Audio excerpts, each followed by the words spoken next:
What's up, everybody? We are back live for some seller calls. Uh,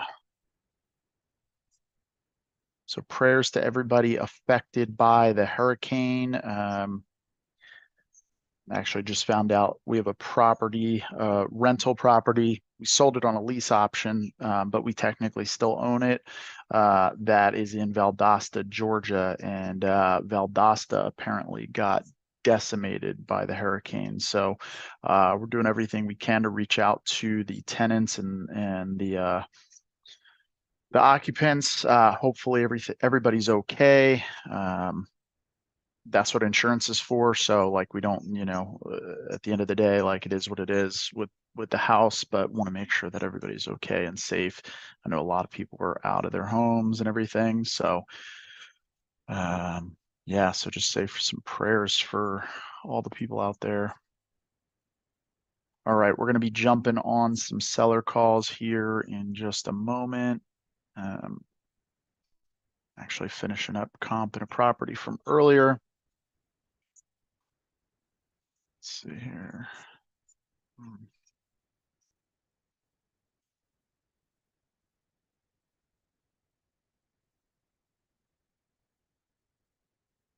Yeah, so if you guys are just joining, we're starting off the afternoon here with some seller calls. Got some follow-up calls here to make. Just gonna put this this link in the IG story.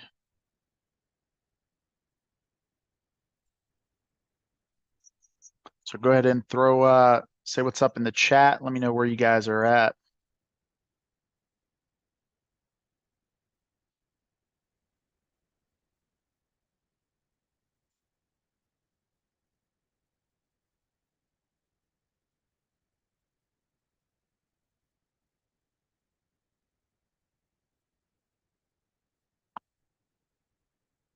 All right.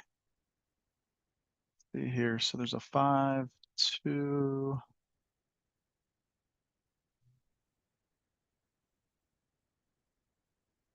think ours is sitting on about an acre. Let's double check that.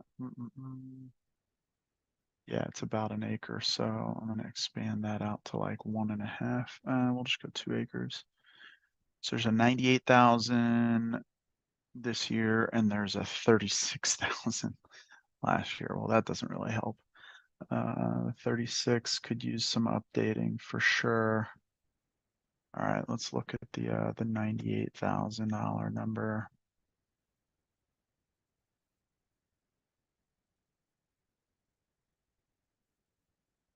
Well, it's like semi-updated. Yeah, I'm gonna have to get some extra eyes on this one because this one's a tough one to comp. It's like a 6-2, so definitely creates some challenges. That's in the last 12 months. Okay, so let's go ahead and start dialing some sellers. I'm going to check my follow-ups, my callbacks here.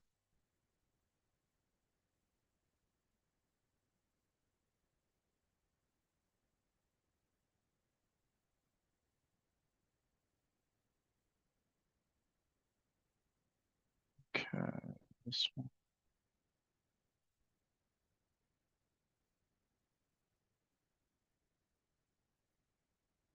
All right, so we got one in Port Charlotte, Florida. Let's see, she left a voicemail earlier.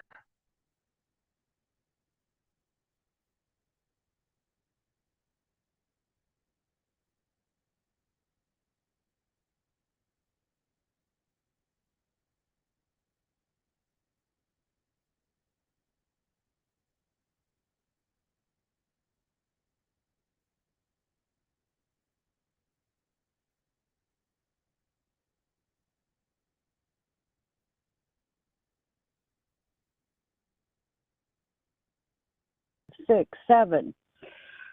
I have a text message from this phone number stating that you were interested in purchase. The cash offer price today is at $310. Walk out the door with it. I am not accepting payment structured over a time period. Cash out only. If you are still interested, please return this call. Thank you. She's got it listed, and it's been listed for 66 days, of course. Let's see. Is it listed with an agent? Yes, it's listed with an agent. Okay. All right, cool. Let's see how this conversation goes.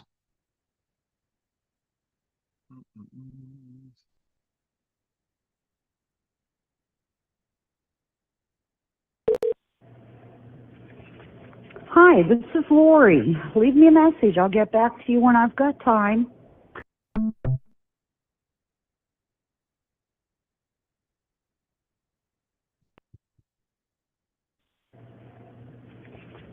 Hi, this is Lori. Leave me a message. I'll get back to you when I've got time.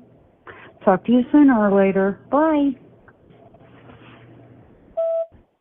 Hey, Lori, this is Chris. I was returning your call. You left a message for us earlier about your property on Eldridge Ave in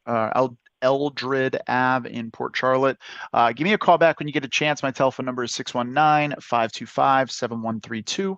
Again, it's 619-525-7132. Hope you're having a great day, and I look forward to talking to you soon. Bye-bye. Okay, so let's see here. So we're gonna mark that as left message. Listed with agent at 310.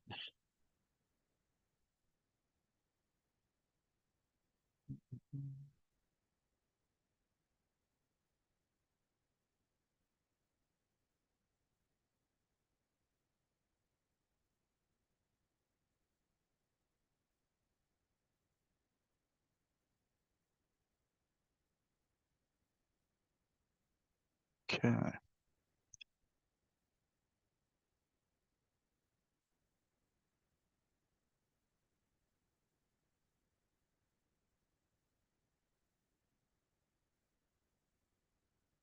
All right, let's call Glenn. See if we can get this guy locked up.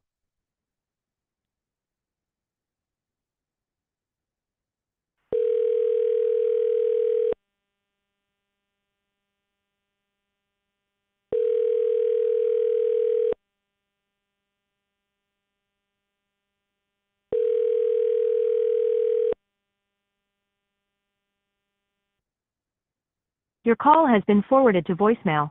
The person you're trying to reach is not available. At the tone, please record your message.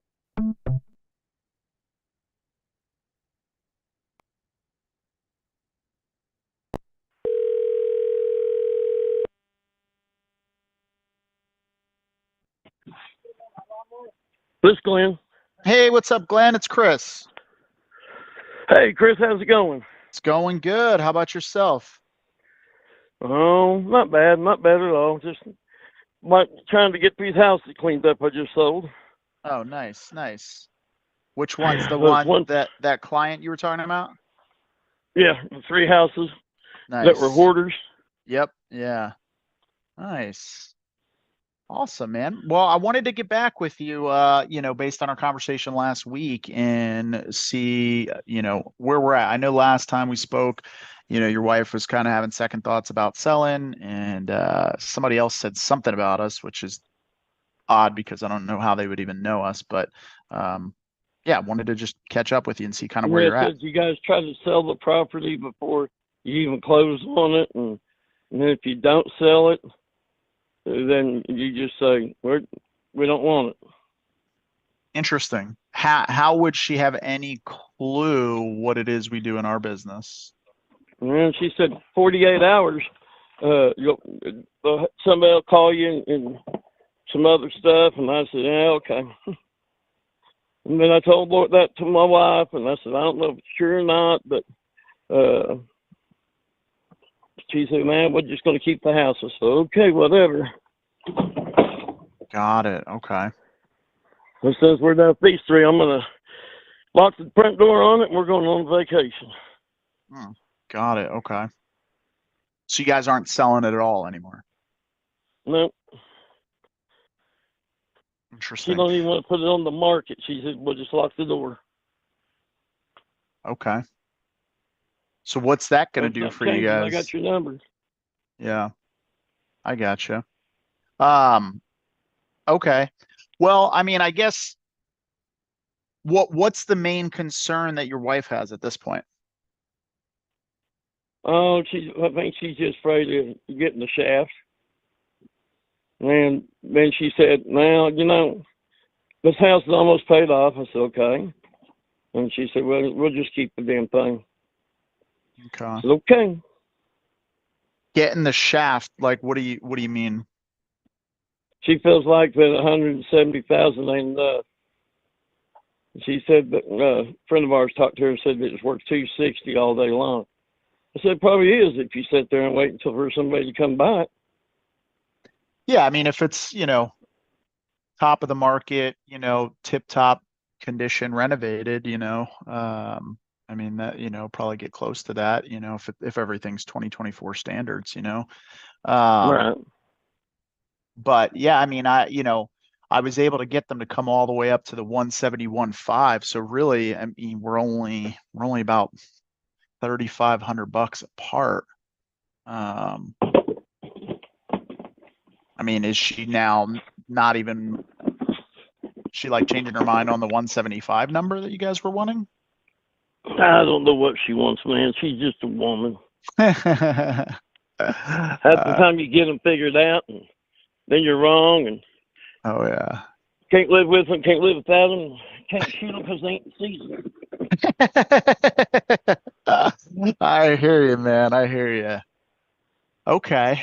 Um, Man, it just feels like we were so close on this and, we all put, I mean, yourself and I included, put a lot of work into trying to, get this to a point where it makes sense for everybody.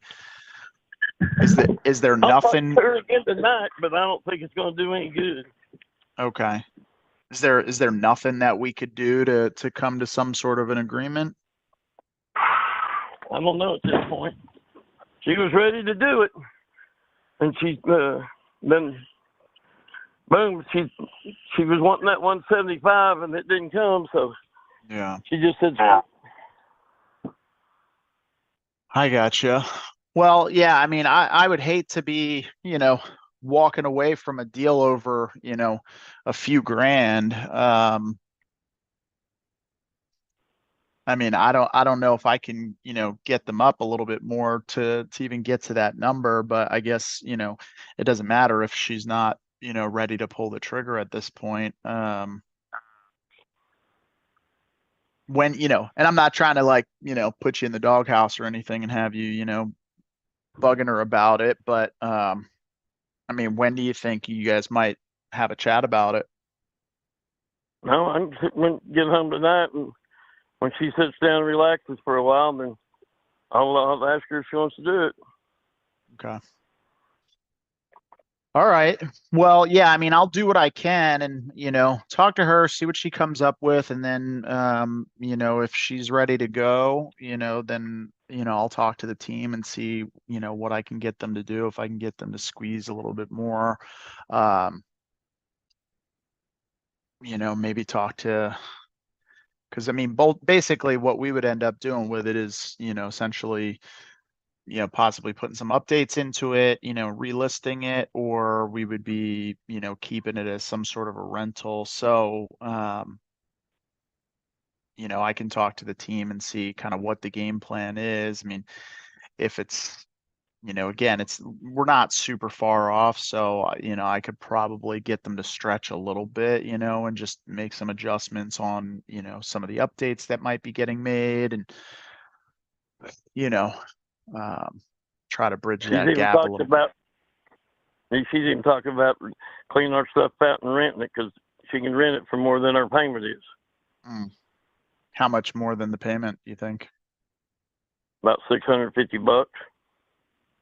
Got it. Okay. All right. So, yeah, which, she's probably not wrong about that. just, keep in mind, I mean, everybody glorifies, being a landlord until they're a landlord. As a matter of fact, we just had, so the hurricane that just came through and hit like North Carolina and Georgia. Oh yeah. Yeah, so I actually have a rental property in South Georgia, Valdosta, and Yep. that whole city got freaking decimated, and we've been trying to get a hold of the tenants to see if everybody's okay. But I'm looking at pictures of different properties out there, and I mean it's just everything's pretty beat up. So you know, yeah, but I mean, obviously you guys could keep it and rent it. There's going to be other costs associated with that. So like the difference between what you could rent it for and the mortgage payment isn't exactly the net cash flow. There's other costs associated there. But yeah, talk it over with her, see where she's at, and if there's something we can do to kind of, bridge that gap, I'd love to make it work. Like I said, we all put, yourself and I both put in a lot of time on this, trying to get this, close to a point that makes sense for everybody. And hate to walk away over such a small gap. You know what I mean? Right. So, Well, we're over here cleaning this property up, so when I get home, I'll hit her up, see what she says. If it's something she wants to do, I'll call you. okay. Yeah. Call me. Let me know either way. All right. Awesome. I appreciate you, Glenn. Have a good one. All right. You too, man. All right. Thanks. See ya.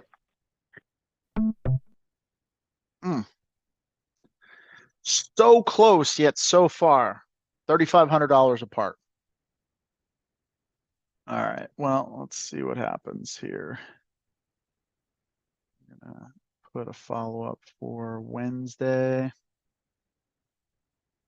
And let's see if we can get that over the finish line.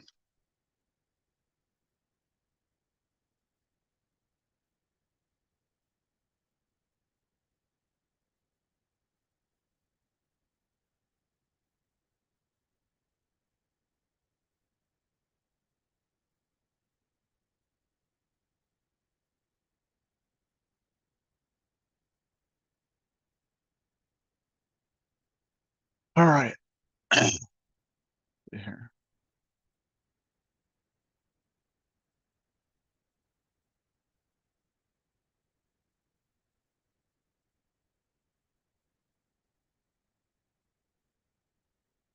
All right. Scheduled call. Let's check this guy. Jim in Cleveland. All right, let's see here.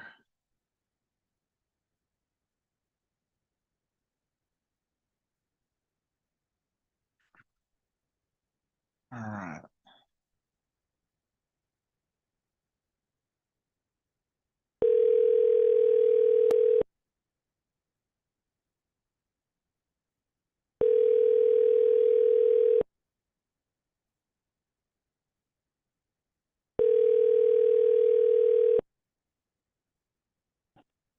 Hello. Hey, Jim, this is Chris. Hi. How are you? Good. Good, good. Yeah, I had a note here that I was supposed to call you a little earlier, and I was on another call that ran quite a bit longer than anticipated. So I appreciate the patience. I was actually calling you about your property on Massey Ave in Cleveland. What are you? I'm wanting to sell as soon as possible. Okay, So I'm going to sell. I've got a couple other guys looking at it. got it. Okay, So, perfect. Yeah, that's why I so was calling, because it looks like you had spoken to one of our referral companies, and they paired you with us because they thought we'd be a good fit for you. So, what's got you considering selling? well, two things. One, we didn't get registered with the city in time. So you'll have that problem when you take over if you buy it. And we're Well, and Yeah, sorry, go ahead. what was it that you were late in getting registered for? Well, they're requiring in Cleveland now. I don't know. Do you own property in Cleveland yet? The company owns some property out there. I Okay, well, personally the don't. city, this last summer passed a city ordinance about all landlords had to register their properties with the city and have them inspected. Hmm. And so we, not being residents, got the notice late and then didn't get it done. So Oh, wow. And there's just that's like a certain window of time that you can do it? well, yeah. If well, when you buy it, I mean, once you purchase it, you will have, I think, 60 days. Oh, got it. Okay. But you know, we're well past ours, Yeah. and we were owners when they passed the ordinance. Oh, got it. So, and they're not even letting you be grandfathered in or anything, huh? Oh yeah, it was at a cost, Oh, and I'm just of course. the proper, you know, and I'll be honest with you, property's not worth that much. Yeah. So we just decided we were gonna let it go. Got it. It's, Okay. All right. And by the way, I do have to let you know all calls are monitored and recorded for quality and training purposes. But the point of the call with me today is really to, gather some information and see if the property even qualifies for getting an offer as is. Generally, the company is usually looking for properties to put in the portfolio for one of two reasons. Either they're going to fix it and flip it, or they're going to keep it as some sort of a rental. So by the end of this call, I'll either be able to get an approval from the underwriters with an offer, or they'll deny it and they'll tell us exactly why. Now, when we buy homes, some of the benefits of working with us is the fact that we'll buy it in its current condition. We're going to cover all the closing costs. There's no realtor commissions or anything like that. You don't have to fix anything up. So if we get an offer approved, the number we get is going to be a net number to you, of course, minus any existing and outstanding debt or prorated taxes that you might owe, that type of stuff. So. Okay. All right. Understand. Do you mind grabbing a pen and a piece of paper real quick? I'm going to have you jot down a couple pieces of info that you'll want to have handy if we get this approved. Actually, if you could text me that at the end of it, I'm in a HOA meeting. Oh, got it. Okay. All right. Is now a bad time? You want me to No, let's get this over with, because Okay. All right, got it. Yeah, I'll text you all my info. Again, my name's Chris Deal, and our company is Lazarus Property Group, like Lazarus from the Bible. So I'll send you all of my info over after we get off here. Just out of curiosity, how long have you owned this property? I bought it in either 2015 or 2016. 2015 or 2016. Okay, got it. What was it that attracted you to this home? Sight unseen. It had just been remodeled, and it was renting for a pretty good profit at that time. Okay. All right. Do you own a lot of rentals, or is this, just one of a handful? I own a handful. I own let's see, I own 27 properties. Oh, wow. Okay, that's a big handful. Well, if everything goes right, we're selling at the end of the month. Oh, So, really? Okay. Like all yeah. 27 of them? Well, all but okay. One of the reasons I bought this was it is actually in a trust. So the money was in the trust. I needed it to generate an income. So it's one of 4 properties that I have in this trust. And so those 4 properties are not being sold, but everything else is. Okay. Okay. So that leaves you with what's that? 23 that you're selling? Yes. Got it. Okay. All right. Are they all in like the Ohio market, or are they all over the place? No, this is the I actually live in Iowa. I winter in Arizona, and this is the only Ohio property. I bought a property the trust came up with these properties. They came up with one in Detroit and one in Cleveland. Hmm. The one in Detroit worked out great, made money. Nice. This one is not going to be that nice. Got it. So Okay. it's a 50-50 thing. Okay. I gotcha. Yeah, that's how it goes, right? They say own rentals, it's great, passive income, and then all of a sudden you get hit with a roof and you're like, there goes the cash flow. Yep. Oh So man. Okay. Got it. Well, whether or not we can come up with something that makes sense for both of us on this one or not, if you're seriously considering selling, any of these other ones, would love to, spend some time and talk about those or get some more information on those and see if we can come up with something even on any of them. If you're open to it. yeah, we'll probably be selling them over the next year. Okay. All right. Probably if we get this one sold, which we're going to try very hard to sell this one. That'll be all we do this year till we come back from Arizona next year. Okay. Got it. So Got it. All right. What's the main reason you're looking to liquidate, most of these rentals? get all the headaches. Okay. Tenants, termites, and toilets, right? Yep. Got it. Okay. Are you like 1030 wanting that into like some other type of investments, or what's the game plan?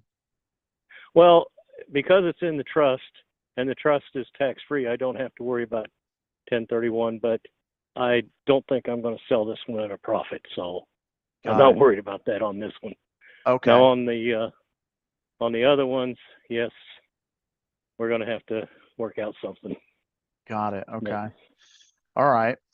Well, and not to get ahead of ourselves, but one thing, so most of the properties that we buy cash. But from time to time, we do some different types of structuring to purchase homes. Some of it is with on terms. I don't know if you're familiar with like seller finance or subject to, and a lot of times it's with people that are kind of in your similar situation. They're looking to offload these, but they do want to defer their taxes, but they really just don't like the idea of just having to constantly buy higher properties because it keeps them in the same problem that you're wanting to get out of, which is managing tenants, termites, and toilets. And so sometimes we can structure some creative terms where you can kind of defer those taxes over a longer period of time, and just depends on how you structure everything. So there's some other options that we might have available to us that may or may not make sense for you given the situation. You know what I mean? So all right, well, let's stick with this one for now. I guess, how long has it been that you've been considering selling this property? Well, about I guess not quite 2 months yet. Okay, about 2 months. Got it, because that's just when they enacted that new law. Yes. Okay, got it. And all right, and it's tenant occupied. Is it just you said it's in the trust. Are you the only person that would need to sign on behalf of the trust, or is there anybody else that needs to be involved in the transfer? Actually, you have to get the trust to sign. You make the offer out to the trust, FBO, Jim Pauley, and then you can get it to me. I submit it to them, and they sign off. Got it. Okay. Okay. So there's some other trustees involved that would just give the okay. What it is it's a tax dodge thing. Got it. So we don't say that on a recorded line. It's a tax deferral. It's a tax deferred. Yes. Yeah. Come on, Jim. I'm trying to take care of you here. Yeah. No, but fortunately, these recordings don't go anywhere but internally for us to get better at what we do. It's nothing illegal. It's Yeah. I don't pay taxes on it till I draw it out of the trust. Yeah, there you go. I got you. So You know, I'm just pulling your leg. it's just one of those things. Yep, I gotcha. Okay. All right. Well, I guess in a perfect world, what were you hoping to walk away with on this? Oh, I, I'd sell it for 40 and walk away with whatever comes out of that. Okay. All right. I'm Is not, there, sorry, go ahead. yeah, go ahead. No, I'm looking to get out from underneath. I got you. You know, Sounds like it's been kind of a millstone for you. well, it's turned out that way. Got it. I don't like arguing with the city, and Mm, it's too far away, and okay. just one hassle after another. Yeah. So Is it, it just dealing with the city that's been problematic, or have there been like problems with the current tenants and no, like, it's the tenant's on a government program. I don't know exactly what to call it, but the government pays most of her rent, and then oh, is she it kicks Section in 8? something like that. Okay. And it's probably you probably know more about that than I do. But yeah, and she's been in there for several years. Real good tenant, taking real good of the care of the place. No complaint about the tenant. Don't want to. Got it. Okay. All right. Have you been running into like just a lot of repairs being necessary, or like, big ticket items coming up that you weren't expecting, or? Well, that's a yes and no. I don't know because I haven't paid the fee with the city Mm, to get them in there with their inspection. Now every uh, year there's some kind of housing inspector for the rental or I guess it's Section 8, call it Section 8. They yeah, have an inspection annually, and they always have some things that we have to get done. got it. But they've been relatively minor, like nothing crazy, like, oh, you got to redo all the electrical and that's $20,000 and you gotta. No, it, Okay. no, it's been things. I mean, I'm not going to say it's been cheap, but it's not been that bad yet. Okay. All right. Gotcha. Cross our fingers, right? Yeah. Okay. All right. So it sounds like if it wasn't for the issue with the city, you'd probably be keeping this thing, at least for a little Well, while longer. yeah, yeah, I mean, we made a decision. I don't know, sometime in July that we were going to see what we could do about getting out of it because it does interfere. We're retired now, and it does interfere with our retirement. And you can't do a lot of traveling or anything when you've always got to be around for something. Got it. So, and let's see, 3 weeks ago we got an offer on the rest of the real estate we own here in Iowa. We got an offer on that and we accepted it. Oh, And so the 31st of October we signed papers and we're out from underneath all the real estate here. got And it. Cleveland won. We just said let's get rid of all of them, and that one being out there. Yeah. Is And, that the only one in Cleveland you own? yes. Yeah, got it. Okay. So that makes sense And like too, I said, because tax yeah, stuff. because like I said, we through the trust came up with these available properties that you could invest in. The trust, the money came out of the trust, so it really didn't cost you anything. Yeah. And then the rent went back in, and you didn't have to pay taxes on it because it's a tax deferred thing. I don't pay taxes till I draw the money out of the trust. I gotcha. And so we purchased one in Detroit and purchased this one in Cleveland. 2 years ago, we sold the one in Detroit, made a real nice profit on that one. But this one, we should have passed on this one, but of course, taking somebody else's word for it, Yeah, it kind of went the other direction. I gotcha. Well, you can't win them all, like they say, right? No, as long as you come out ahead on most of them, Exactly. Exactly. All right. Well, I guess let's talk about the overall condition and see if we can come up with something here on this. Is there any existing debt on it, or is it owned outright by the trust? Well, it's owned outright. There's no debt. Taxes are current. I'm sure that there would be taxes to pay at closing, but all taxes are current. Got it. Okay. Okay. And all right, well let's talk about the conditions. So before we talk about the inside of the house, talk to me about everything on the outside of the house. Like do you know, is the neighborhood mostly owner occupied or is it a lot of tenant occupied? There's about 50-50. 50-50. Okay, got it. And have you physically been to the property? Yes, but Okay. it's been 3 years ago. Got it. Okay. Do you have a property management And company that handles yes, it for you? yes, Okay. yes, I do. Okay. Got it. All right. And other than what feeds the house, are there any like power lines that run in front, on the sides, I out back of the house that you're aware of? I can't answer that one.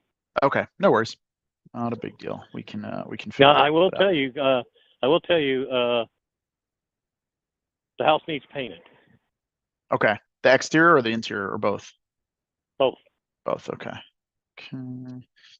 Needs paint. We were made aware of that. Well, I guess you'd have to say that's one of the reasons it's up for sale. Got it. Okay. Right. I want to be strictly honest with you, so if there's anything like that you want to know, just ask us. Yeah, I'm no, not trying to hide anything. I appreciate that. You know, you'd be shocked how many times we speak with people and then, you know, because once we get into contract, we usually send our guys out to get Yeah. photos. And I'll tell you this quick story, because I don't want to take too much of your time, but we had a property in Oklahoma.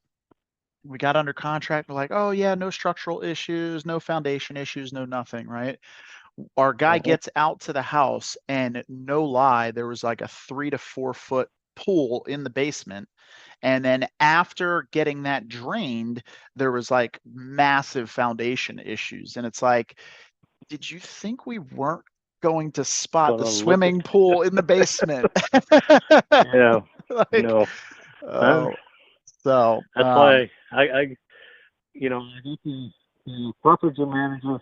He says he's got a couple friends that would look at it, and then we've got some other guy. I sent me a card, something like what you guys did, mhm, and so we called him.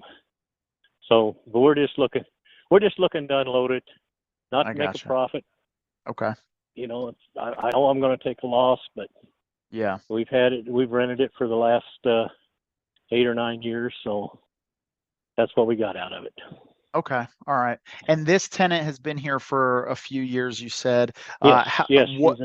What's the term length of her current lease? Well, it goes on annual. I mean, and it's government thing, so you put in for a small increase and they approve it or don't approve it. I don't know. Got it. Okay. All right. Do you know when her annual lease is up? No, I do not know the date. Okay. I think it's next spring sometime. I think she's got quite a few months left on this one. Okay, got it. So just sounds like it just renewed. Okay. All right. So they'll definitely have to take that into consideration up in spring. Oh, yeah. All right. And then are there any structural issues with the home? No, there is, to my knowledge, and like I said, I went through it that one time. There was no structural issues. Now, it's not saying that there's not cracks in the walls, but they're nothing severe. And it is, let's see, there were no structural problems.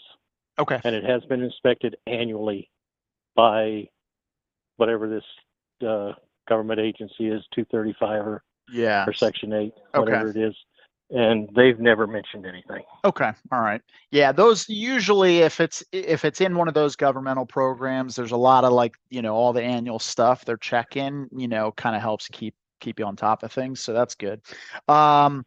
Is there anything out back of the house that we wouldn't be able to see from like a Google Street View, like a pool, a shed, a barn, anything like that? There's a detached garage, but I'm pretty sure you can see it Detached garage. if you take a. Okay. And it's a block garage. Okay. All right. Is that a single car garage or two car garage? Car and a half, I think. Car and a half. Okay. It's a single car with a little, that little extra space. Got it. Okay. Larger single garage. All right. And cool. So let's walk to the inside of the house, right? You walk inside. It looks like the home was built back in 1910. So I'm guessing it probably doesn't look like 1910 when you walk in the house anymore. No. Okay. And I'm going to say the property is at least 7 years old. Sorry, it got a little bit muffled there on the beginning. Of what I'm sorry. I'm saying the carpeting. Oh, okay. It's 7 years old. It's mostly carpet. Carpeting's around 7 years old. So it's probably time to replace. Yeah, that's going to be another issue you're going to have to look at. Got it. Okay. All right. Yeah, I don't know about Ohio, but I know here in California, it's like if a tenant moves out and the carpet's been there for like 5 years, you basically have to replace it. So, but yeah, 7 years. Same here in Iowa. Okay. Yeah. All right. Yeah. I mean, it makes sense. Well, we probably, if she moves out, I'm sure that would be an expense. Yeah, totally. Okay. Got it. What about the kitchen? Is the kitchen original to the build? No, the kitchen's not original, but it's several years old. Okay. When I say several, it's I haven't done anything. It was remodeled supposedly when I bought it, so it was somewhat updated. They really didn't do a lot, I guess, but. Okay. And you bought it back in 2015? 2015, 2016. Got it. Somewhere Okay. right around in there. Okay. And at that time, they put in a new air conditioner, water heater, and furnace. So Got those are all 10 years old. Water or 9 or heater. 10. Okay. Water heater, AC, and furnace. 9 to 10 years old. All right.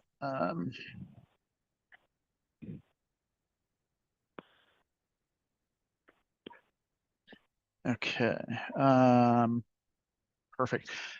And the carpeting, that's throughout the house, I'm guessing, except for the kitchen and bathrooms? Yeah. Okay. Mm-hmm. Do you know what's there? Is it tile or laminate? Oh, no. Not laminate. Or linoleum, I that's what I meant. Yeah. Yeah. Linoleum. Kitchen and bath. Okay. And it looks like tax records show it to be a 3-bed, 1-bath, 1,300 square feet. Is that about right? Yep, that'd be Okay. about right. Okay, perfect. And so the kitchen was updated right before you bought it. Do you know what kind of countertops they are? I'm going to guess. No, I don't know for sure. I'm going to guess Formica. They didn't go to any expense, if that's what Got you're it. asking. Yeah, okay. Just double checking. All right. And then what about the appliances? Do you know how old those are? They would be the same. They were Okay. put in when they went through it. Okay. Perfect. All right. And what about the bathroom? Is that was that updated right prior to you buying it? No, I don't think they did anything to the bathroom. Okay, If so I that's remember original. correctly. Okay. Well, I doubt if it's original, but it's certainly more. Got it. Okay. So probably need to do there. Okay. Is there a basement or a crawl space? There's a basement. It's full Basement. basement. No swimming pool? Not when I was there. I mean, nobody's mentioned it. It's so funny, you know, what you pick up along the way in this job. After, like, I never ask people that, and then ever since that one time, I'm like, hey, we don't got a swimming pool, right? Um, Well, I understand. all right. So, no moisture issues, no foundation issues. Okay. Let me ask you this, and this will be a fun question for you. Let's say you won a sweepstakes at Lowe's and they're like, hey, you just won 30 grand. The only caveat is you have to put it into this house. What do you think you would be doing? If I had 30 grand to put into this house, Mhm. definitely paint, new carpet, probably update the bathrooms because I'm sure they weren't updated. And I don't know what's a normal. I imagine there'd be some updating in the kitchen too. Okay. But I think the furnace, air conditioning, water heater should be good for another 10 years. I would Got think. it. Okay. Yeah, that sounds about right. I mean, if it was done, you know, I think you said 9, 10 years ago, you should have Mhm. a bit more time on that. So, okay. Anything that I haven't asked you that you would want to know, good, bad, indifferent? The roof's in good shape. We just let's see, about 5 years ago, I think it was. Oh, nice. Okay. Perfect. So roof 5 years old. Perfect. And that was did you just do a rollover on top of the existing shingles or did you do a full replacement? Can't answer that. I wasn't there, and I just paid the bill. Okay. All right. No worries. Um, perfect. And I'm guessing you've never occupied the property, so you probably don't have any like No, belongings that you need out of there or anything like that, right? no. Okay. All right. Well, everything that you've been giving me, Jim, I've been putting right into the system. That goes back to our underwriters, and they're actually running a report that's going to tell them everything that they need to know about this property. So what I'm going to do real quick, I'm going to put you on a brief hold. I'm going to run back to their office real quick and just see, you know, where they're at with this, what they've come up with, and I will be right back. Unfortunately, we don't have any like fancy hold music or anything, so you'll just kind of be sitting in silence. Okay, All right, I'll be right back. okay. Oh, did I hang up on you? All right, guys. So let's see here. Mm,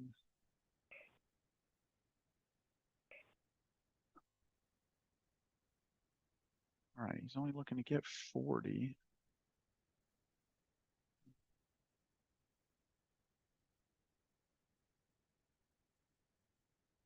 31, 13, 40. Okay, so again, this is in Cleveland. Let's go last 90 days and let's go zoom in on his spot right here. He might not be far off on his number. 1341 square feet. Okay, I'm going to narrow this down to 1750 and get rid of.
All right, guys, if you are just joining us, we are comping a property in Cleveland. Wants 40K. Let's look at this one. So 25,000. What?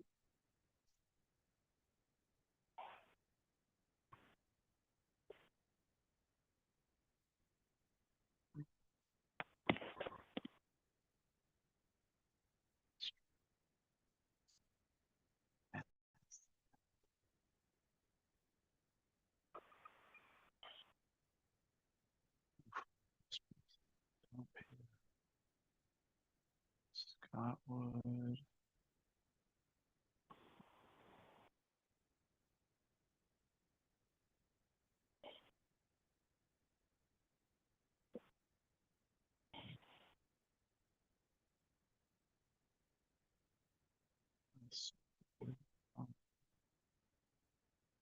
This one just sold.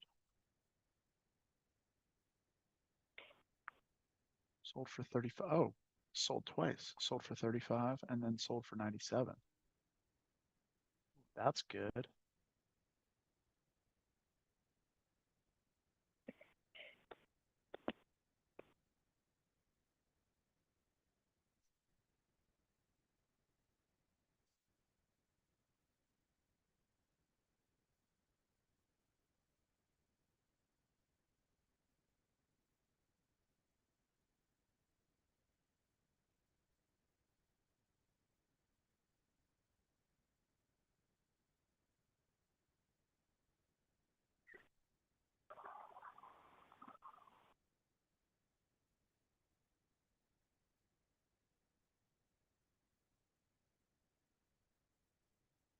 Hey, Jim, you there?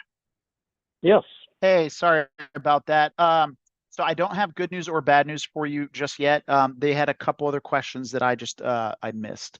Do you know how old the windows are? Or if they're vinyl? No, I do not. Okay. Do you know if they're They, vinyl no, or they wood? are not vinyl. Okay, They're wood. Original wood. They're old. Okay. All That's right. probably something. Yeah. Got it. Okay. All right. And then has the electrical panel box been updated?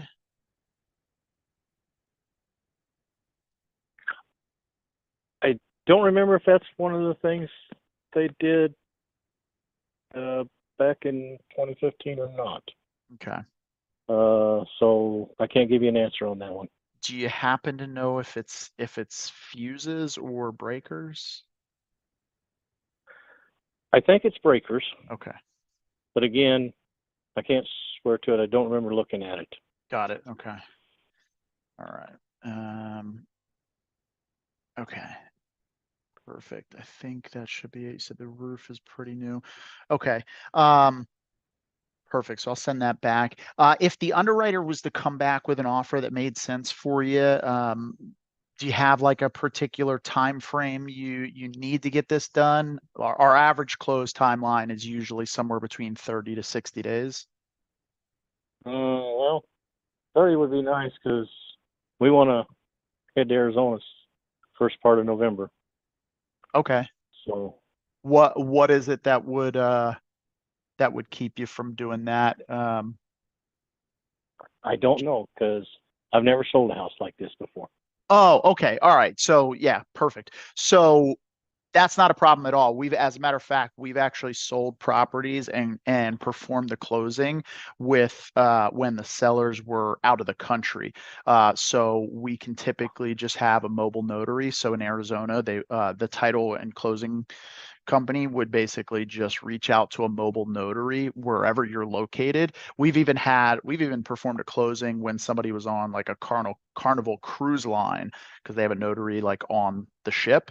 And so they're out in the middle of the sea and they just had the notary print off the closing documents and sign it. So yeah, we could do that wherever. So would there be anything else that would hold you up there? No, but I think I misled you there. Oh, okay. I would not be involved in the closing. Yeah, that would be the trust. Oh, okay. Got it. So, Got it. But I'm sure you've dealt with them, some people like that before. So. Yep. And, yeah. And when we sold the one in Detroit, it went smoothly. Okay. Got it. Yeah, I guess it's more so, like sometimes people are like, no, I needed to close in 30 days because I need the funds to be able to go do X, Y, and Z.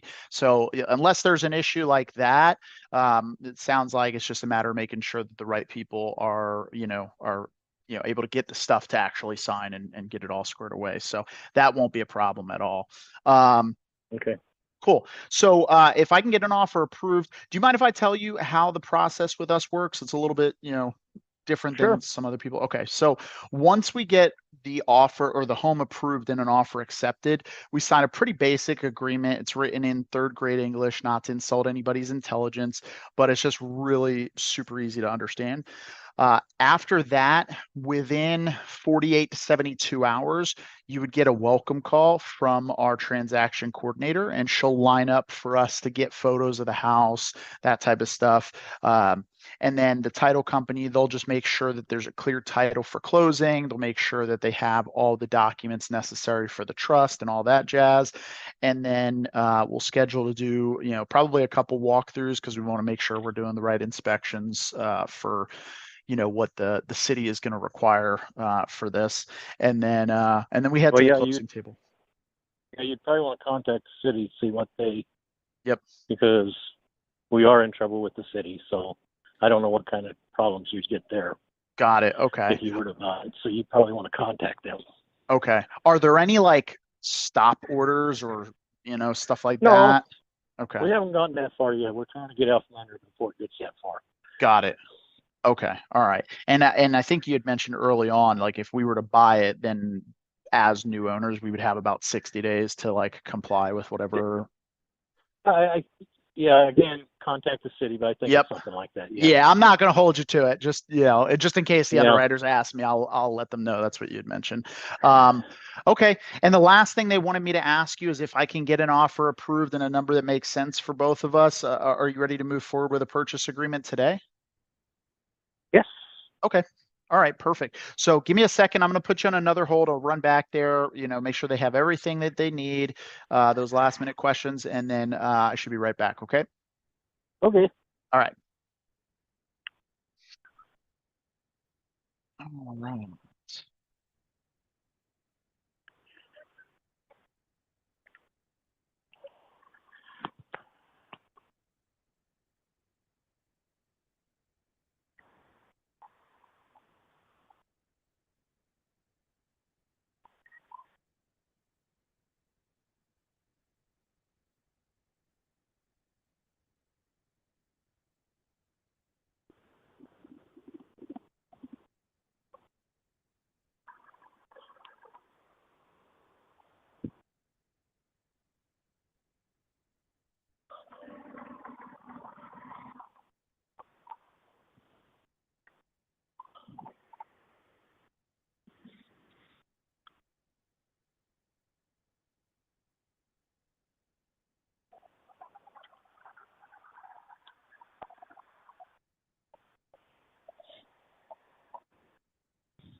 All right, Jim, you there? All right. Yes. Yeah, I appreciate your patience on this one. Cool, man. Well, congratulations. The property was approved to be purchased. This is actually the first one that they've approved for me in Cleveland in the entire month of September. So maybe I'll make it through the month with something in Cleveland. So let me explain exactly what they've offered or what they've approved. So the offer was approved to buy the home as is in its current condition. They approved the closing to be within 60 days. And there's no commissions that would be taken out. All the closing costs would be covered by us. Now, contrary to popular belief, we don't have an infinite amount of funds available. So anytime that they approve a property to be purchased, they allocate and set aside those funds into an account so it doesn't get used on anything else. All right.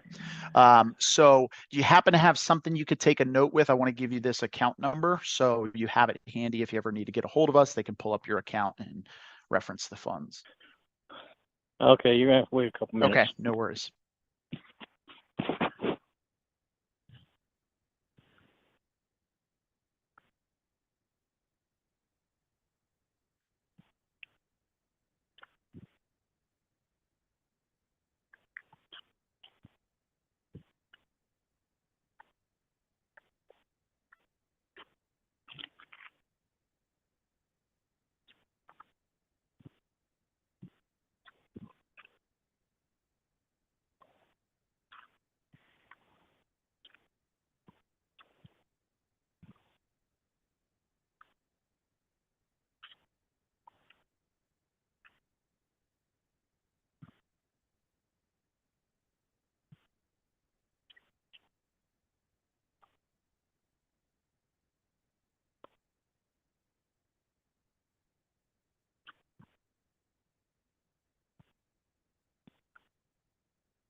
Okay, you still there?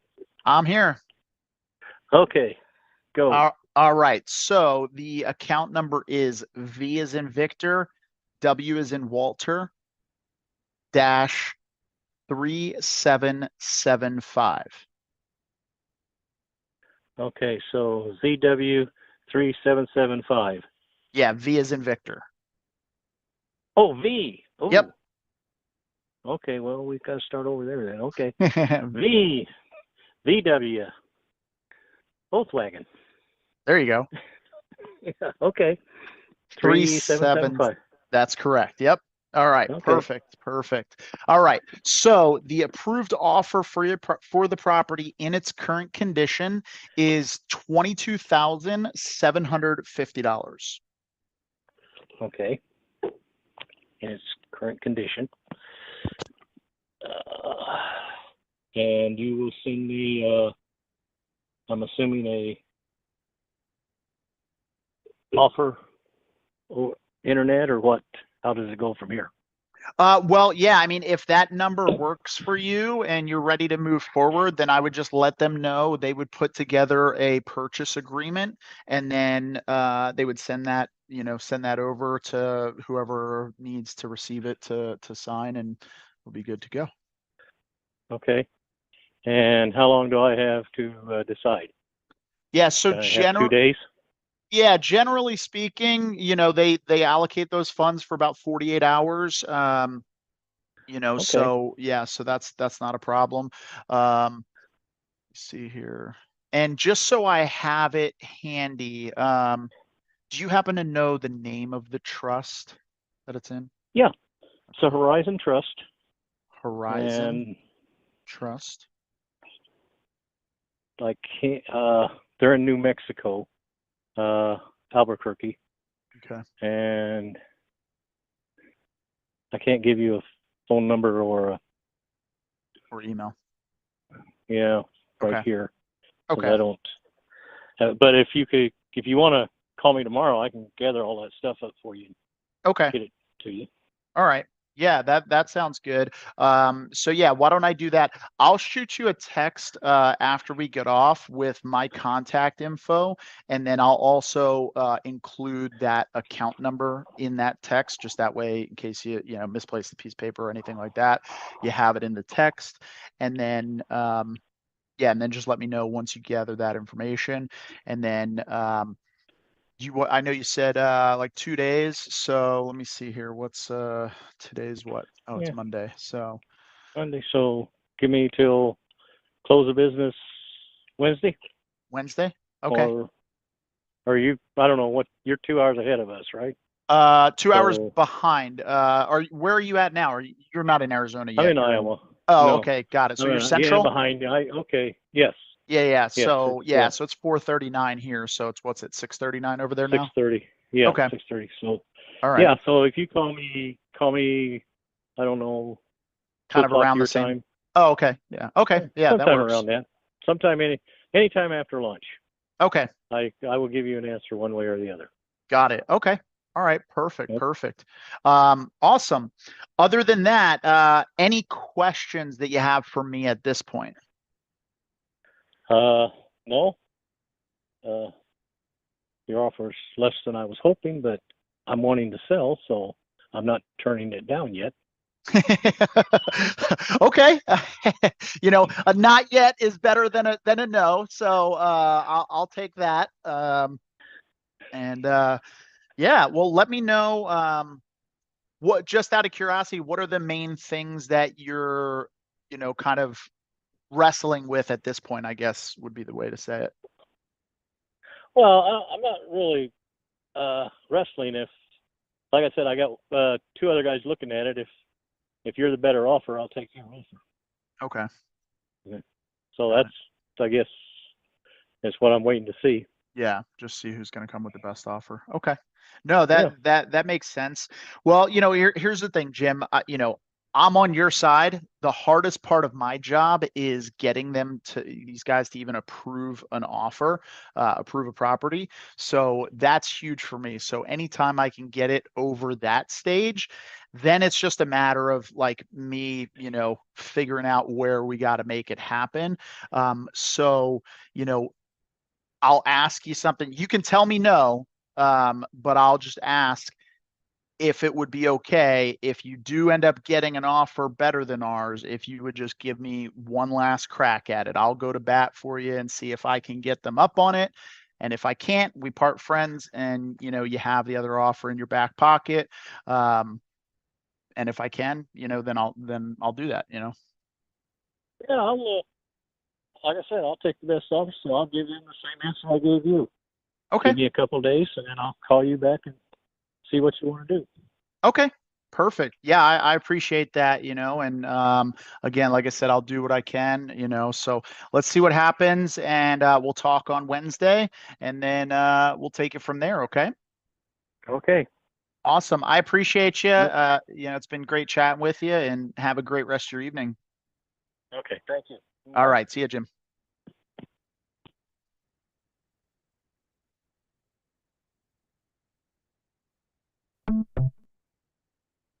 Ooh. All right. So I wasn't expecting him to be, even open to considering that number. Honestly, I thought it was going to, I mean, he's only asking for 40. So coming in at 22,750, is just a little over half of that. I didn't want to come right at 20 because that would just be too, I think 50% of what he's wanting. I don't think he's unreasonable in his number. So we're going to follow up with him. And this is the challenge, right? Like when you guys are negotiating with a seller, you make an offer and they need a couple days to think about it. It's like, what do you say? How do you handle that? And I'd be interested to see in the chat and the comments if you're watching this, after the fact, what you guys do when somebody asks for time and like kind of how you position it, especially in a case like this where they have other guys that are going to be putting in offers. And how you make sure that you're the last guy they talk to, right? Because if you do your job too good to where you're like firm at the number and they don't think there's any type of play, then when they go and they talk to these other people, right, they're like, well, he's at his highest number, so if these guys come any higher, I'm going to go with them. And if you have a strong closer on, from that other team, then they could end up locking that up. So anytime I get that, I always try to give a little bit of a little pressure release to see, to let them know like, hey, I know this is our number, but I'll freaking go to war to try to get you a higher number. So there's a little bit of a carrot, at the end of that rope there, right? So now when I talk to him on Wednesday, if he had a higher offer, he's going to give me a shot at beating the higher offer, right?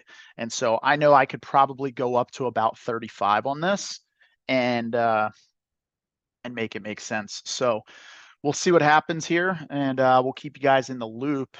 Let me just put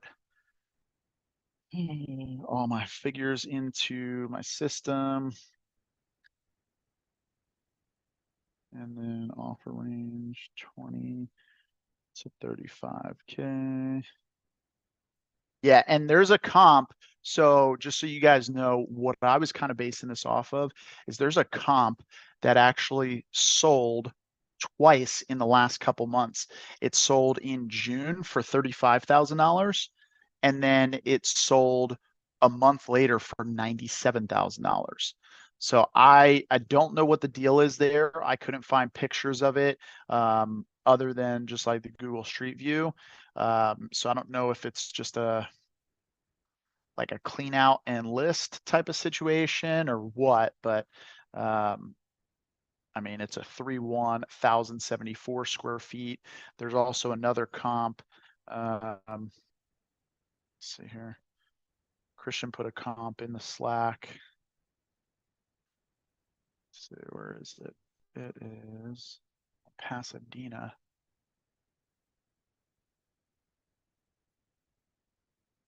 So this one sold back in April. It's a 4,320. That's not really a comp. So 2,400 square feet. I think he linked the wrong property here because this one sold for 173, but it's a 4,320, 2,400 square feet. So I don't know if that's accurate.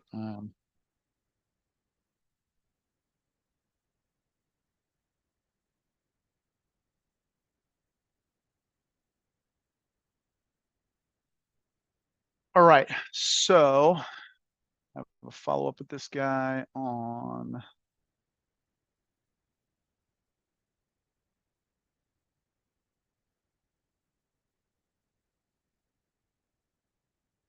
Wednesday.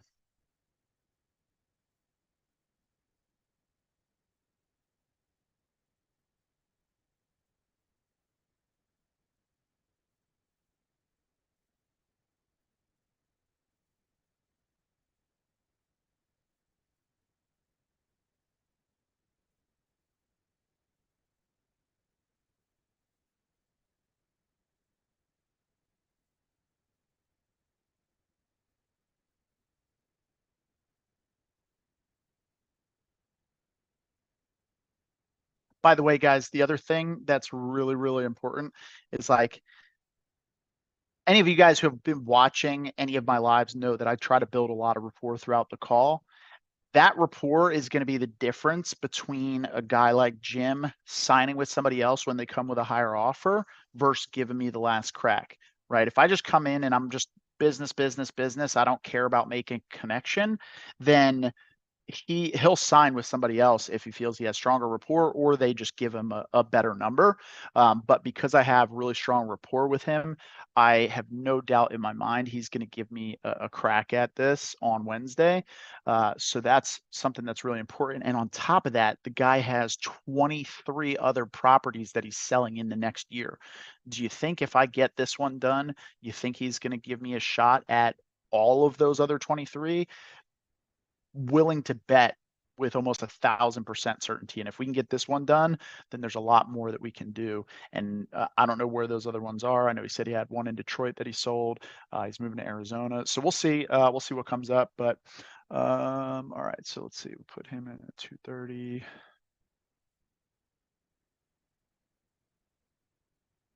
All right.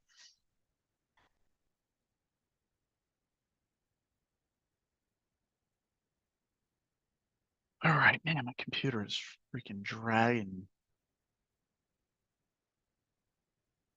Let's close out some of these windows. Who here has a million freaking tabs open on their computer at one time?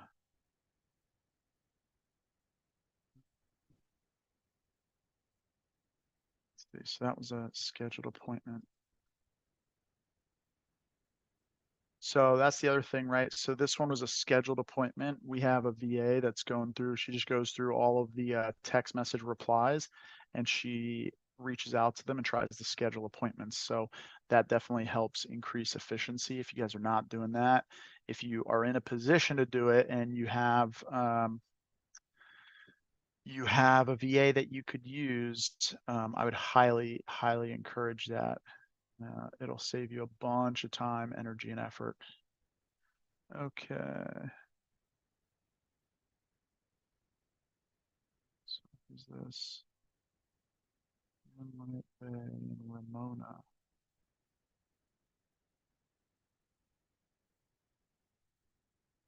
Val? Oh, dang. He just closed 3 days ago. 1,091,000. Damn. We weren't even going to be close on that. Oh, he must be a chiropractor. Yeah, he's definitely a chiropractor.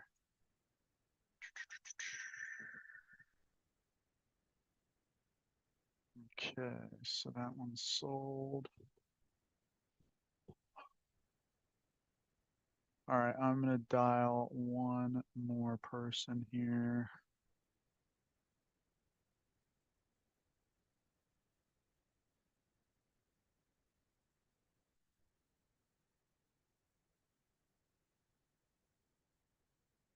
Oh, this one just came in.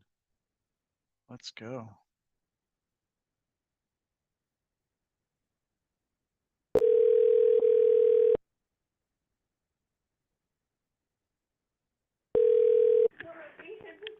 Hello? Hi, can I speak to Willie? He's not here. He's out of town. Oh, got it. Okay, is there a better time to reach him? He'll be back in town next week. Next week? Okay, perfect. And I'm sorry, what was your name? My name is Helen. Helen. Thank you so much, Helen. You have a great evening. You too. All right, bye-bye.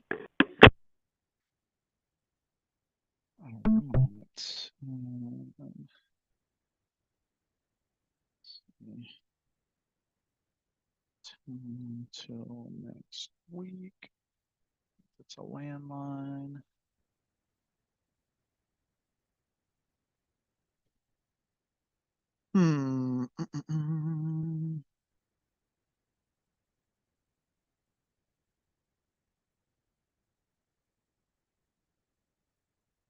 Mista. All right, this new lead's name is Mista. Do you think it's Mista, like Mister? Or do you think it's like Misty? but with an A. Mistay. Mistay. Oh, it could be, yeah, they could have inverted the names. Could be Denise Mista. Let's see here. All right, let's call.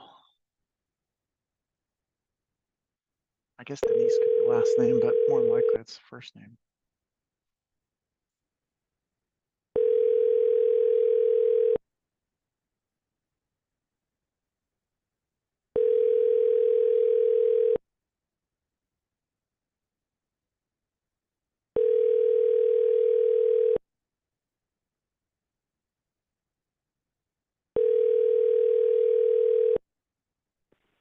Mr. Kelly.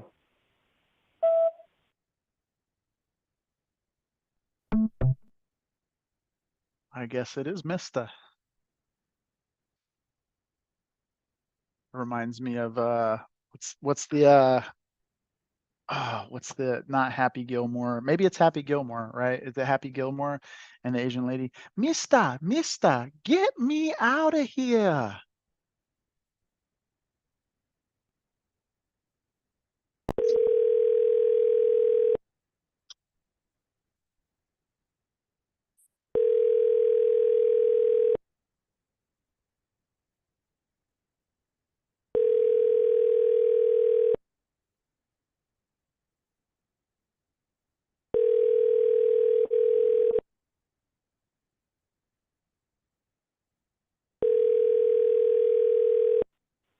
Mr. Kelly.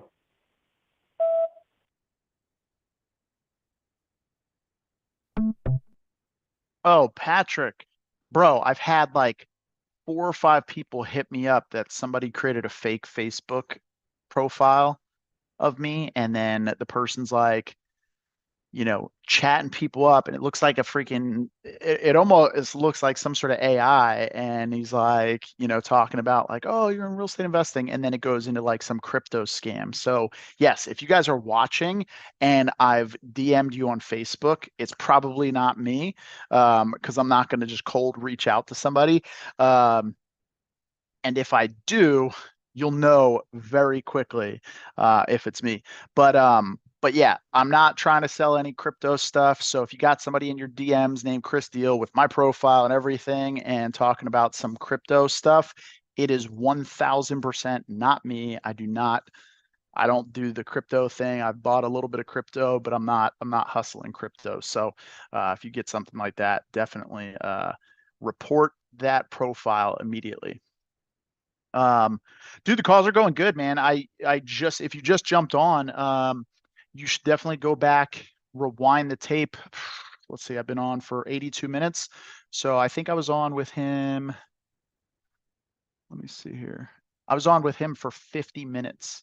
So that started at about an hour ago. So we're 82 minutes in. So I would go to about the 20-minute mark on the recording, and that'll start the call. I get on a call with a guy, Jim, who's got a property in Cleveland, Ohio, and he also has 23 other properties that he wants to sell.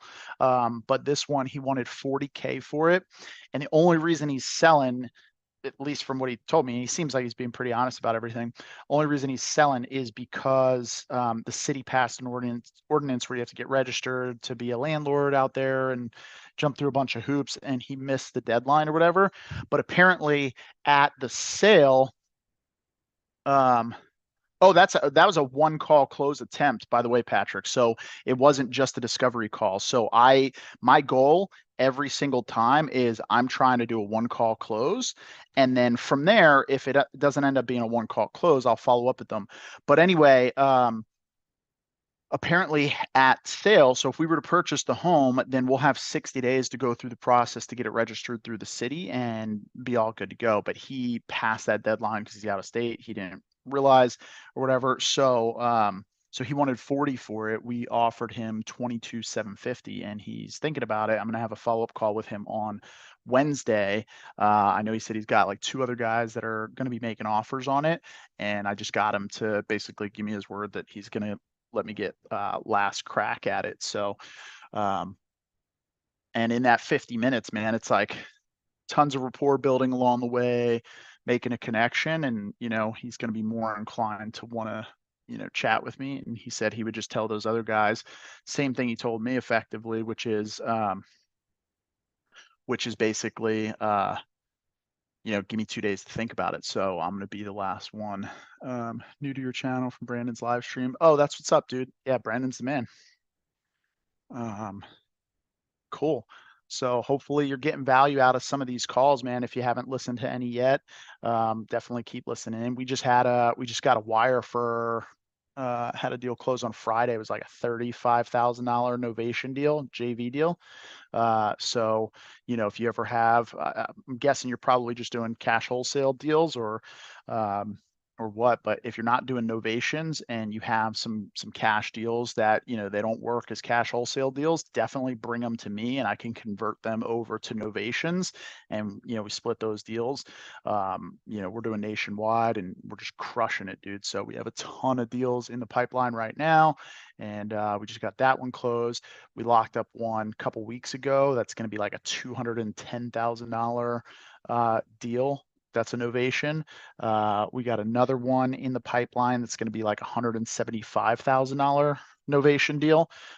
So we've got some freaking juicy deals. So yeah, man, hit me up if you got anything. Would love to partner up. All right, so let's see, 4:59. I'm gonna make one more call before we hit 5. Let's see, Evansville, Indiana. I love me some Indy.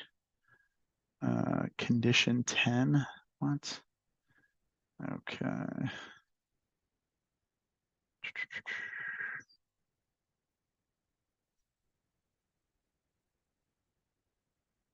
Damon.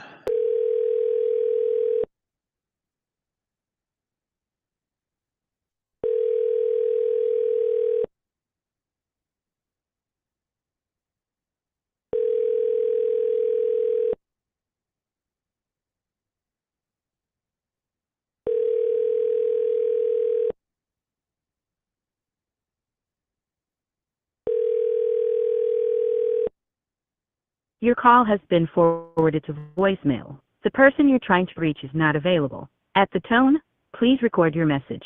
When you have finished recording, you may hang up.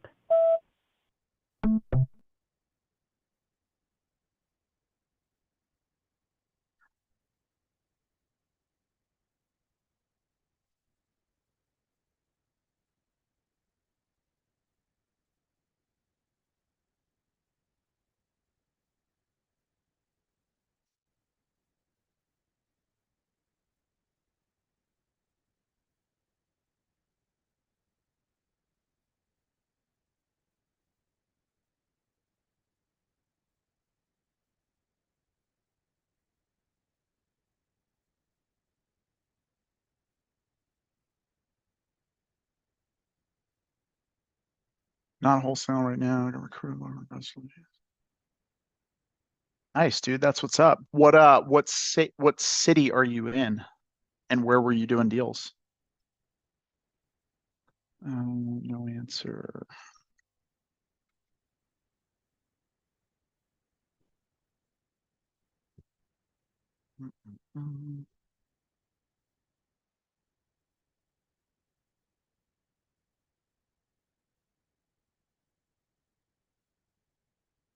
Even my mom thinks that my mind is gone.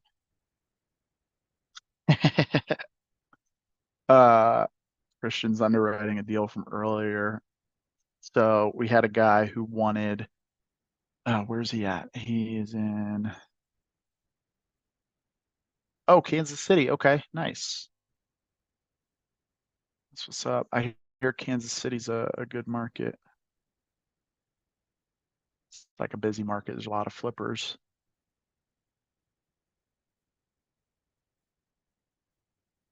We do. So our primary, like our number one top market that we do deals in, Patrick, is Indianapolis. We lock up a deal basically like every 13 leads in Indy, and our average profit per deal, and keep in mind this is average, including both cash wholesales and novations, is like 17 grand when it's all said and done. I want to say we've done more. We do a lot of cash wholesaling in Indy, but we do, because there's a bunch of pockets where you're going to get a lot of um, fixers, but there's some really good pockets where you get some killer novation deals. Like we did a $60,000 deal. I've got this $200,000 deal in Indy. That's a novation. It's like $1 million price point. It's like I think we're gonna list it for somewhere between 900 and 990. So our main form of lead generation is cold calling, and we also do some PPC. We partnered with a group that does nationwide PPC, and so they basically fund the PPC campaigns. We manage the leads and the deals and TC and everything, and so we split those deals up. So it's a pretty good deal. The only challenge with it is when you go nationwide PPC, like your cost per lead is really freaking low. I mean, it doesn't matter necessarily to us because they cover that, but you get so much rural with that, so it creates challenges. So we have a couple big deals that are closing. One of them just closed today, or sorry, Friday, and we just got paid on today. And then we also do some SMS as well. I'd say that's probably, I'd say 50 to 60% is cold calling, and then probably about another 35% is SMS, and then everything else. What motivation do you target with your cold call campaigns? That's a good question. It's a good question. The challenge is it's kind of hard to target motivation, right? You can target things that might indicate a sense of motivation, but it's not really easy to pull a list that's going to specifically target somebody's motivation. So I would say that the avatar that we are generally going for, we're doing a lot of absentee owners, tired landlords. But their motivation, there could be a bunch of different types of motivation within that tired landlord. You could have one who's tired of dealing with tenants, termites, and toilets. Yeah, tired landlord is basically what it is. We don't do tax liens. We don't really do probate. I honestly will do some foreclosures, but I don't even like foreclosures, pre-foreclosures, just because those people, it's literally like trying to steer the Titanic with a broken canoe paddle. They take so much energy just to get them to freaking make a phone call to their mortgage company or do anything that you need them to do to stop the auction. And it's really, really problematic. So you end up spending a lot of time, and everything is like they wait till the last minute, and then the night before the auction, they call you and they're like, I've got 10 hours before I'm going to get dragged out of my house and lose the house and everything. I need your help. And it's like, we light our hair on fire enough as it is in the business. I don't need their fires to deal with as well. So they're pretty problematic. I don't like foreclosure leads.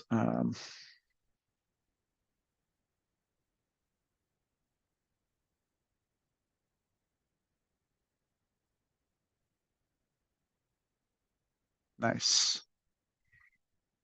Yeah, man, definitely. Hit us up, dude. And if you have any deals, where's the man you manage for? Already up to $1 million. Perfect, dude. Well, dude, we partner on stuff all the time. So if you have any deals, Christian, you can put the website in the put the website for closing dispo. And then anything you need help with, if you need help dispoing or you need help locking up deals, you can let us know. And then also, yeah, you can put your info in the chat. And then if we get anything, we don't really market in the Kansas City area, really. Maybe we should. I don't know. But We don't really market out there that much. We're trying to get more narrow and go deeper rather than wider, because we've been pretty wide for a while and now we're just trying to go super deep. So all right, Christian, I'm gonna call this guy that wanted the 72 cash. And I'm thinking if he's good with 3K up front and then 4% interest, I'm wondering if we could do if we did a lease option with him so that he didn't have to manage it and we just did a sandwich lease option. So, all right. So for those of you guys who are watching, I'm not sure if any of you guys are doing creative, but creative deals, I like creative deals for a whole host of reasons. It just depends on the situation. You know, obviously I like buying rentals on creative. We have a rental in Valdosta, Georgia, praying to God that it wasn't decimated in the hurricane, because that would not be good, nor a fun situation. And hopefully the tenants are okay. We've been trying to get a hold of them today. But so I'll buy rentals on sub two seller financing. And then we've sold sub twos and seller finance deals on lease options. Those tend to be really profitable. But the other situation is when you have a deal where you can do a creative deal and it doesn't make sense to keep as a long-term rental, right? Because there's a whole host of things you have to factor in, right? So I'll give you guys the situation. So this particular one, he has a tenant in the lease all the way through December of 2025, right? They're paying $1,100 a month, I believe it is. Let's see. Yeah, $1,100 a month. So $1,100 a month. Now, if you have a rental, the main things, and this is how I quickly underwrite to see if this is even worth discussing as a rental, right? Is I take what's the rent rate? I'm going to take 10% off for property management, and then I'm going to take 15% off for vacancy maintenance and repairs. Now, if the property was built in the last 10 years, I'll knock that down to 10% because there's not a lot that I'm going to have to do, like basic paint, flooring, cleanup stuff. I'm not going to have to do big ticket items if it was built in the last 10 years. So what I'm going to do is I'm going to take the rent rate and I'm going to take off 25%, 10% for property management, 15% for vacancy maintenance and repairs. So if we take 1,100 times 0.75, that'll give you a net after expenses $825. Now, he also has a mortgage PITI. He's got mortgage balance of 59. He wants 72 cash for the house. His interest rate is 6.25, so it's not a juicy interest rate. But his PITI is 673. So 825 minus 673 leaves me with $152 of net cash flow prior to paying him anything. Now, if he wants, I think he had an offer of $80,000 from somebody else that he was willing to entertain seller financing and sub two. So that is basically, what's that, 21,000, let's see, yeah, $21,000 of equity. And he was going to get $3,000 up front. The $3,000 is negligible, like you're not going to take a loan for that. You'll just put that money into it. But so now you've got $18,000 that is effectively on seller financing. Well, $18,000 divided by 360 payments is $50 a month. So if you're doing 0% on 30 years, even if you have a balloon, who cares, right? $50. So now you're at $102 a month in cash flow. But he wants some interest, and he wanted, I think, 4%. So let me just plug these numbers in. Now, the other thing that you're going to have to consider is if you're buying it and closing on it, then you're going to have closing costs, right? And this is in Illinois. So you're probably talking about $3,000 worth of closing costs. So now what we've got So if I wanted to give him 4% over 30 years, and let's say I did a 5-year balloon, because really who cares about the balloon? It doesn't necessarily matter. It's not going to change the payment. It's just going to change what the amount is that you pay off. So let's say it's a 10-year balloon, right? Still, your monthly payment on that is $86, right? So now you got 152 minus $86. And so now you have $66 a month in cash flow times 12. So over the year, you're looking at $792 of active cash flow. Now, again, if it's a 10-year-old property, like, okay, I'll take that because it's going to appreciate, and I don't really care. Plus I get depreciation. But again, this is a under $100,000 property, so you're not getting much in depreciation. This was built in 1915.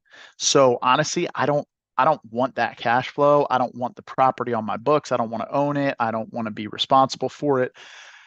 Plus, if I'm already bringing three grand cash to the seller, now I've got another 3 grand in closing costs. So now I'm at 6 grand. So if I keep it as a rental, I'm barely cash flowing anything at best. I can wrap it, but now if I wrap it and I try to bring, if it's $100,000 property, I might be able to get 12 grand. So now 50% of that is getting pushed into closing costs, cash to the seller. Plus I'm probably going to want, a TC if I'm closing on it and wrapping it. So here's where it gets interesting, right? How do I eliminate the property management expenses and the vacancy maintenance and repairs? Well, if I buy it on a lease option and then sell it on a lease option, right? This is called a sandwich lease option. So I lease option it from the seller, and then I do a sandwich lease option to the buyer. So he's getting about $400 a month in cash flow. I can basically come in and say, hey, here's what I'll do is I'll come in, I'll buy it from you on a lease option. I'll give you, 2 grand up front, right? Or even if I gave him the 3 grand that he wanted, give him 3 grand up front, and then do the lease option at, he's getting $1,100 a month. So I would basically say 1,100 times 0.75. Basically just give them, well, actually, you know what would be even better, because I just don't want to even be in the middle of it, is so I can either do a sandwich lease option where I say, here, I'll give you, $875 a month, and I'll give you 3 grand up front. So now you're basically getting $200 a month in cash flow above and beyond the mortgage, right? The seller's getting this. He's getting 3 grand up front. I'm responsible for maintenance, repairs, and everything else. And then do it for 3 years. And at the end of that 3 years, I'll have the option to buy it at the $80,000. And my option fee is non-refundable, blah, blah, blah, right?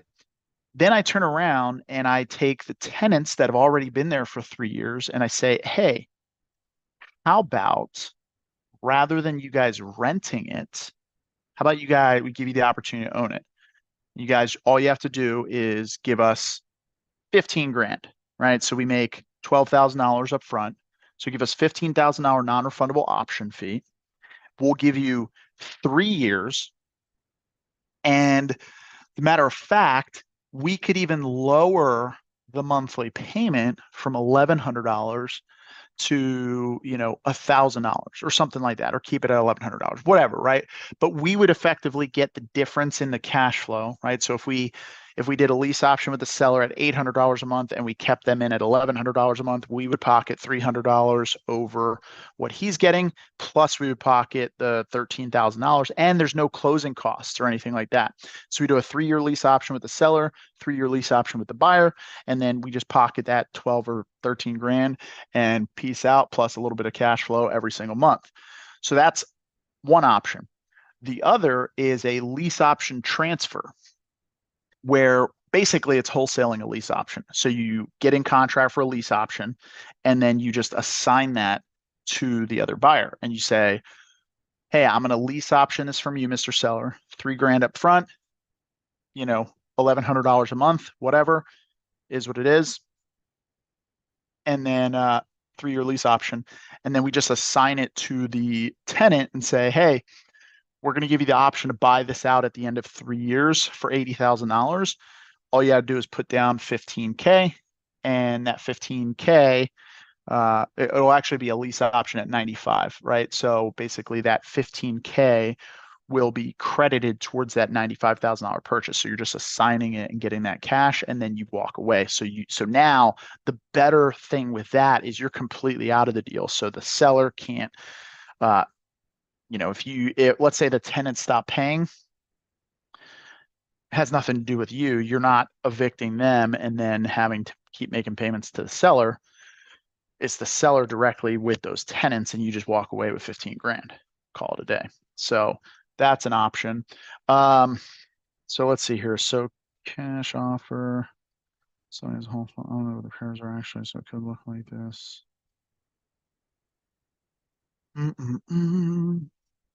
Okay, so I'm going to reach out to this seller real quick and try to negotiate these terms and see what he's good with.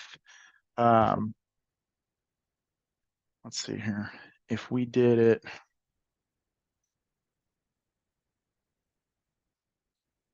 $75,000 times 1.03 times 1.03 times 1.03, $82,000. So yeah, let's give this guy a call.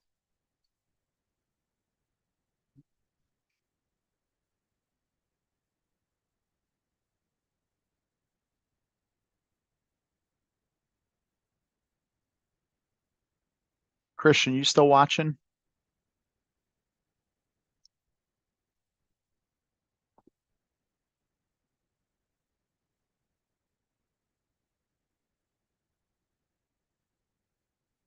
Curious what your thoughts are. You think I should just pitch the sub-2 seller finance? Yeah, I don't like the sub-2 seller finance with this one just because of the fact that we would have closing costs. And it's just more complex. And actually, if he wanted, I got a really good idea. So here's what I'm going to do, guys. So he wanted an $80,000 purchase price, $3K. So I'm going to give him his $80K purchase price, right? What I'm going to do is I'm going to present it as a lease option. So I'm going to give him $3K up front, which puts $73,000 balance. He's got a $59K mortgage. So now that leaves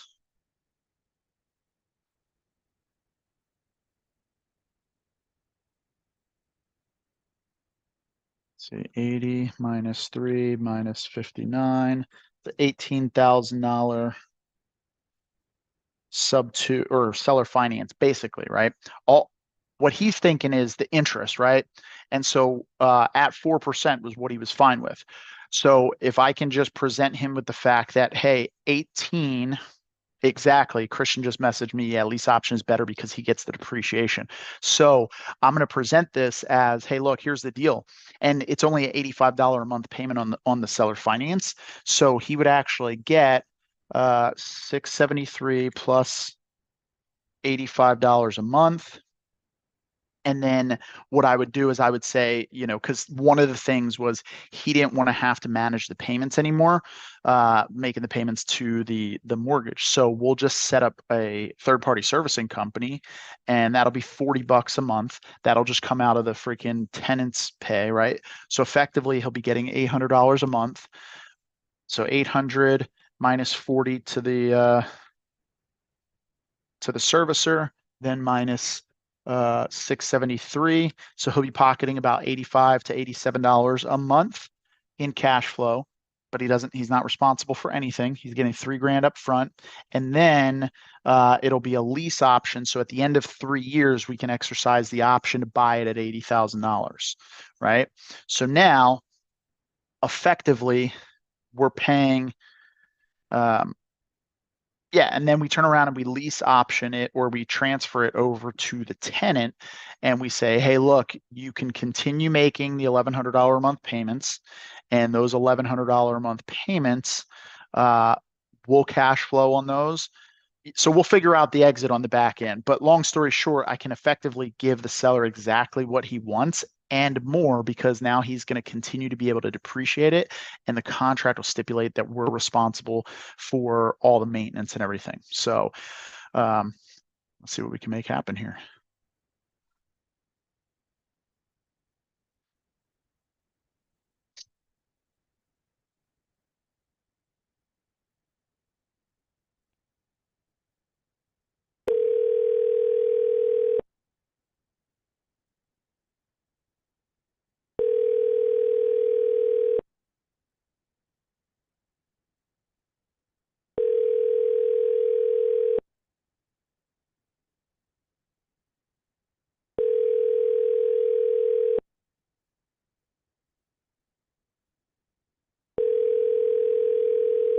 Your call has been forwarded to voicemail. The person you're trying to reach is not available. At the tone, please record your message. When you have finished recording, you may hang. Okay, I'm going to call him back here.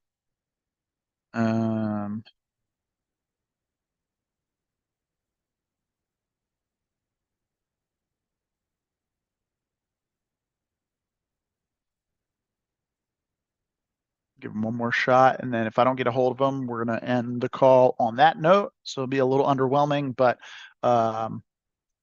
let's see what we can make happen here. Come on, Don. Hello?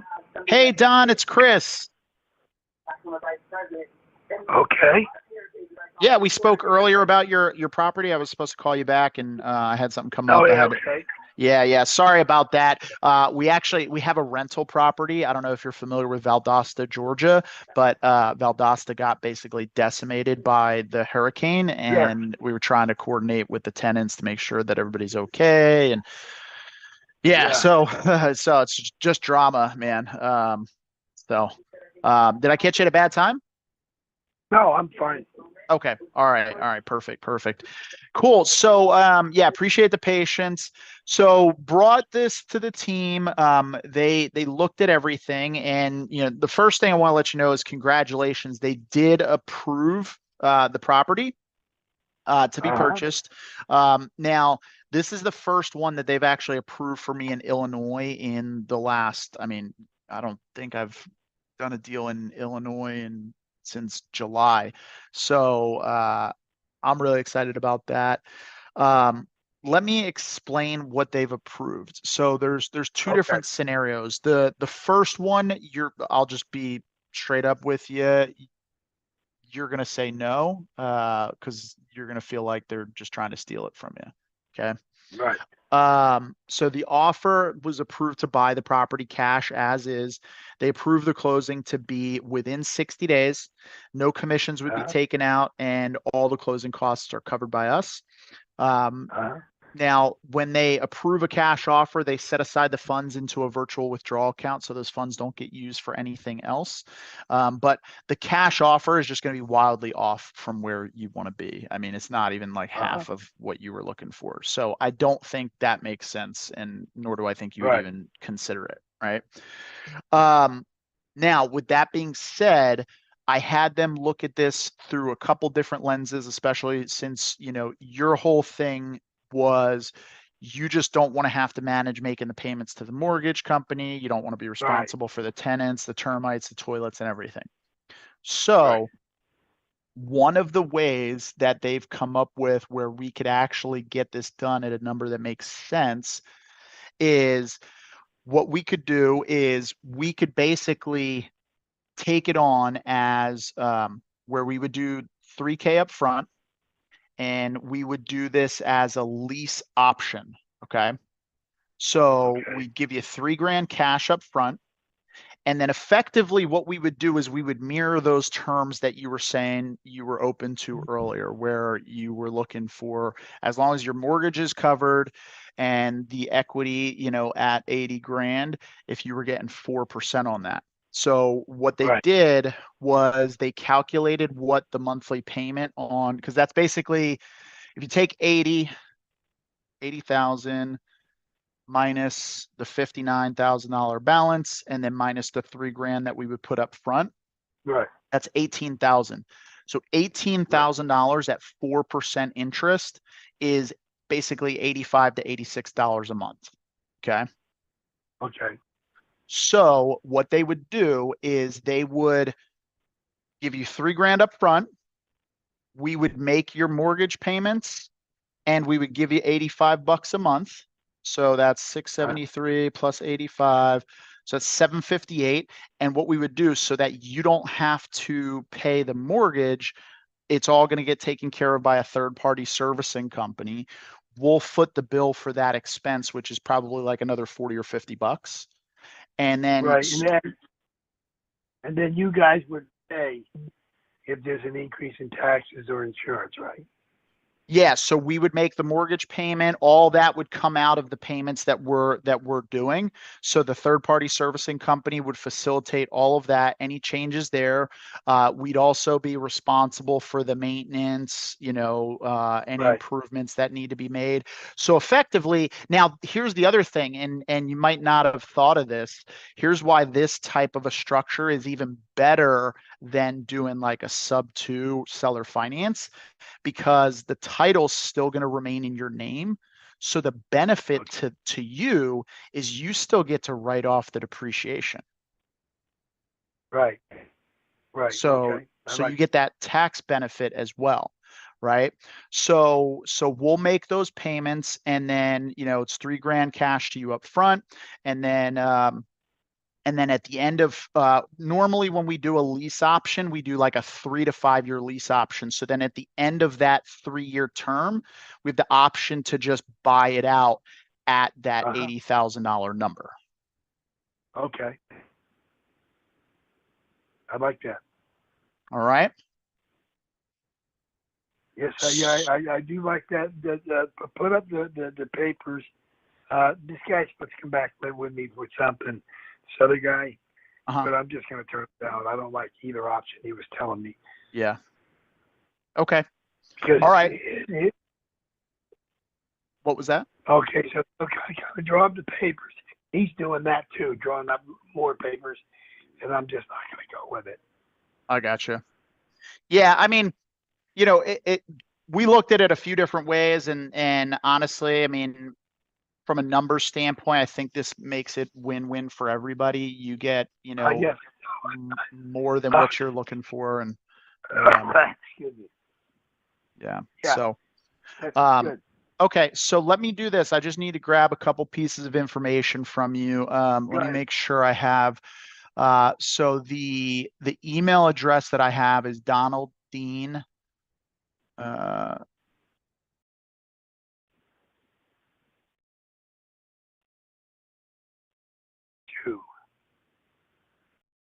Did you get the pictures? Did you get the pictures I sent you? Yeah. That's right. So that same email. Okay, perfect. And then it's you and Barbara that are on title, right?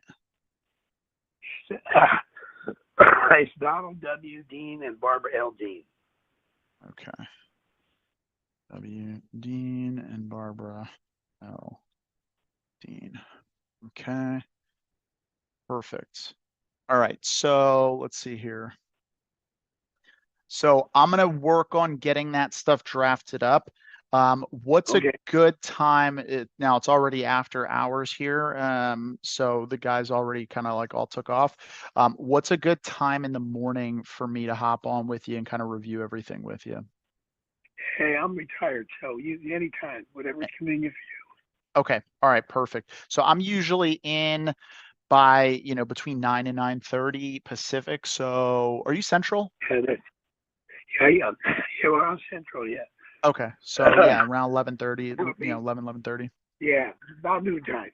Perfect. Okay. Sounds good. So what I'll do is I'll make sure that they get everything drafted up, and then I'll reach out to you. We'll go over everything and then get everything squared away, and then we'll get the ball moving here. Okay, sounds good. Okay. Now yeah, no worries. Now, one thing we are going to need, do you have like an actual lease agreement with the current tenants? Sir. Okay, perfect. Yes, so we'll need a copy of that, and then we'll also need. I'll send it via text to your phone. Oh, perfect. Okay, cool. Yeah, and then the only other thing we'll need is we'll need their contact info. Since obviously they're going to be in the house and everything. So I we'll just already got it. perfect. They're real nice people. Awesome. Awesome. All right, perfect. Well, yeah, I'm excited. I think this is going to work out really well for everybody. And Yes. man, I'll tell you, like I said, I haven't gotten an offer approved, a property approved in Illinois, and it's been a while. So I'm really excited. Yeah, this is a nice house. We loved it. It's just too goddamn big. Yeah, I hear Me you. and my wife. Yeah, It's totally. 2,963 square feet. Oh, wow. Yeah, it's a big old So house. for me and my wife,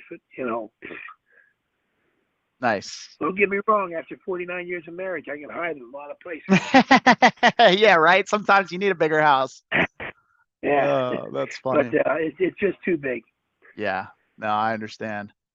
All right. Well, right. Any other questions for me before I let you go? No, I like this deal better than the other one. I'll just tell the guy tomorrow I'm not going to do it. That's it. Nobody, don't even bother. Stop it right where it's at. Okay. Okay? Awesome. Sounds good. All right. I appreciate All you, and we'll talk tomorrow.